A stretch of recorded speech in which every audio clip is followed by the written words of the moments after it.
Doctor Venkateswararao, Venkata Padma hospital, Vizianagaram. అందరికీ శుభోదయం. Healthy eating హ్యాబిట్స్లో dieting గురించి మాట్లాడుకుందాం.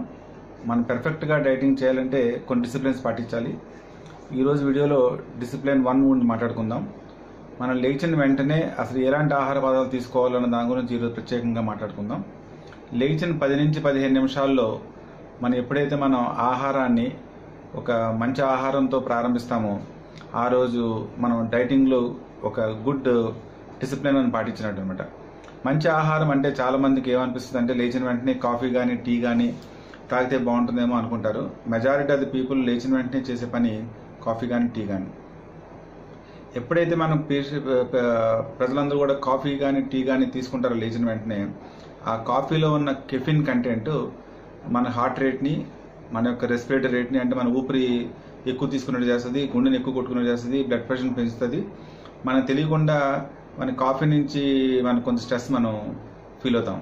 చాలామంది ఆ స్ట్రెస్ని అది స్ట్రెస్ అనుకోరు, అది కిక్ అనుకుంటారు. కానీ కాఫీ తీసుకోవడం వల్ల ఎప్పుడైతే హార్ట్ రేట్ అన్నీ పెరిగినాయో ఆటోమేటిక్గా దానికి కొంచెం ఎనర్జీ డైవర్ట్ అవుతుంది. మనం రాత్రి పడుకొని మార్నింగ్ లేచేసరికల్లా ఆల్మోస్ట్ 8 అవర్స్ ఉంటుంది. ఆ 8 అవర్స్ స్లీప్లోని రాత్రి డిన్నర్ చేసిన తర్వాత ఏదైతే గ్లూకోజ్ లెవెల్స్ ఉంటే అది గ్రాడ్యువల్గా గ్లూకోజ్ లెవెల్స్ మార్నింగ్ లేచేసరికల్లా తగ్గిపోతుంది. సో లివర్లో కూడా మనకి గ్లూకోజ్ స్టోర్ రూపంలోనే తగ్గిపోతుంది. సో లెగ్గానే మన శరీరాన్ని గ్లూకోజ్ కావాలని కోరుకుంటుంది. ఆ గ్లూకోజ్ లెవెల్స్ ఆప్టిమమ్ లెవెల్స్ తీసుకురావడానికి మన శరీరము మజిల్లో ఉన్న ప్రోటీన్ని, మజిల్లో ఉన్న గ్లూకోజ్ని మన బాడీ తీసుకోవడం ప్రారంభిస్తుంది. ఎప్పుడైతే మార్నింగ్ లెగ్గానే మన మంచి ఆహారము తీసుకోకపోతే ఈ మజిల్లో ఉన్న గ్లూకోజ్ మనం వాడేసుకొని మజిల్ మాస్ డ్యామేజ్ అవుతుంది, మజిల్ మాస్ తగ్గిపోతుంది. ఎట్టి పరిస్థితుల్లోని కూడా మన ఫ్యాట్ బాడీలో బర్న్ అవ్వాలంటే మజిల్లో ఉన్న ప్రోటీన్ మనకు అవసరం. అందుకనే ఫ్యాట్ బర్నింగ్ టిష్యూ అనే పదాన్ని దేనికంటాం అంటే మజిల్ని అంటాం. సో అంచేత మనకు ప్రాపర్గా మన బాడీలో మంచి మజిల్ ఉన్నప్పుడే మనం హెల్తీగా ఫిట్గా మనం ఉంటాం. అంచేత సో లెగ్గానే ఏంటి ఆహారం తీసుకోవాలి? ఫస్ట్ ఏం చెప్పాను, కాఫీ కానీ టీ కానీ తీసుకోకూడదని చెప్పాను.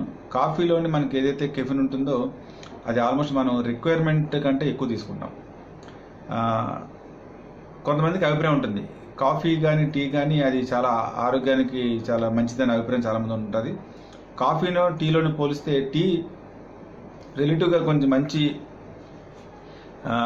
ఎస్పెషలీ బ్లాక్ టీ కానీ గ్రీన్ టీ కానీ డిఫరెంట్ హెర్బల్ టీస్ కానీ అవన్నీ కూడా యాక్చువల్గా హెల్త్ పరంగా చాలా మంచిదని అభిప్రాయం చాలామందికి ఉంటుంది.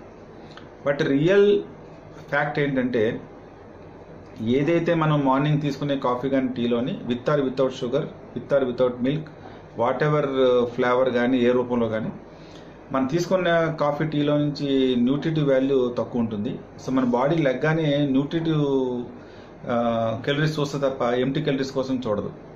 సో ఆటోమేటిక్గా హంగర్తో ఉన్న ప్రతి సెల్లో కూడాను మనకి బాడీలో గ్లూకోజ్ కావాలనుకుంటుంది. ఎప్పుడైతే మనం తీసుకున్న ఆహారం ద్వారా ఏదైతే గ్లూకోజ్ లెవెల్స్ మనకి ఒకసారి పెరుగుతాయో ఆటోమేటిక్గా మన బాడీలో ఇన్సులిన్ లెవెల్స్ ఇంక్రీజ్ అవుతాయి, ఇన్సులిన్ లెవెల్స్ ప్రొడ్యూస్ అవుతాయి ప్యాంక్రస్ నుంచి. ఆ ఇన్సులిన్ ఏం చేస్తుందంటే మనం ఈ ఏదైతే ప్రతి సెల్లోని గ్లూకోజ్ని మనం సమతుల్యంగా పాటించడానికి ప్రయత్నం చేస్తుంది. అందుకని లెగ్గానే కాఫీ టీ తీసుకోవద్దు. కాఫీ టీ బదులు ఒక ఫ్రూట్ తీసుకోండి. అది కూడాను ఏదైనా అరటిపండు కానీ మనకి రొటీన్గా దొరికే యాపిల్ కానీ తీసుకుంటే గ్లూకోజ్ లెవెల్స్ సమతుల్యంగా అది మెయింటైన్ చేస్తుంది. అంచేత ఈ రకమైన ఆహార పదార్థాలతో మన జీవన కార్యక్రమం మనం ప్రారంభించాలి. ఈ టీలో ఏదైతే మనకు చాలామందికి అభిప్రాయం ఉంటుంది టీలో ట్యానిన్ ఉంటుంది, కాఫీలో కెఫిన్ ఉంటుంది, అంచేత కాఫీ కంటే టీ బెటర్ అన్న అభిప్రాయం చాలామందికి ఉంటుంది. బట్ మనం తీసుకునే ఒక ఎస్ప్రెస్సో కాఫీలో అంటే అలాంటి దాంట్లోని ఆల్మోస్ట్ 40 మిల్లీగ్రామ్, ఒక ఔన్స్ కాఫీలో ఆల్మోస్ట్ 40 మిల్లీగ్రామ్స్ కెఫిన్ ఉంటుంది. మనం ఒక 250 ml ఆఫ్ టీలో మనకు ఆల్మోస్ట్ అది కూడా 40 to 50 మిల్లీగ్రామ్స్ ఆఫ్ కెఫిన్ ఉంటుంది. ఎస్పెషల్లీ కాఫీలో మనం రోజుకి రిక్వైర్మెంట్ ఒక 8 ounces ఆఫ్ కాఫీ తీసుకున్నాం అనుకోండి, దాంట్లో ఆల్మోస్ట్ మీకు 80 మిల్లీగ్రామ్స్ ఆఫ్ కెఫిన్ వచ్చేస్తుంది అనమాట. అంటే సార్ రిక్వైర్మెంట్ కంటే ఎప్పుడైతే మనం ఎక్స్ట్రా తీసుకుంటామో అది అన్నెసరిగా హార్ట్ రేటు, బ్లడ్ ప్రెషర్ అన్నీ పెంచుతుంది. అనవసరంగా మనకి బాడీ మీద ఇల్ ఎఫెక్ట్స్ ఉంటుంది.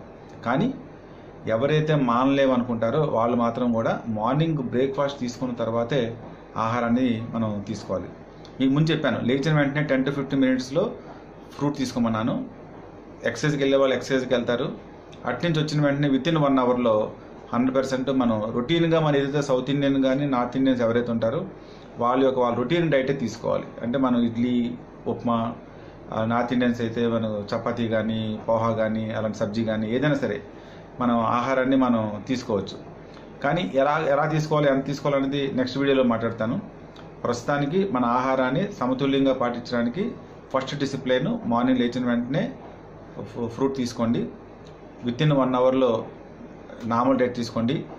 మీకు ముందు కూడా చెప్పాను, మార్నింగ్ మన biological యాక్టివిటీలో morning 7 AM to 7 PM వరకు మనకి పీక్ యాక్టివిటీ ఉంటుంది.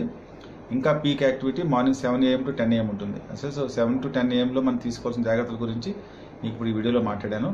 నెక్స్ట్ వీడియోలో దీని యొక్క other importance, other second discipline గురించి మాట్లాడతాను. అందరికీ శుభోదయం.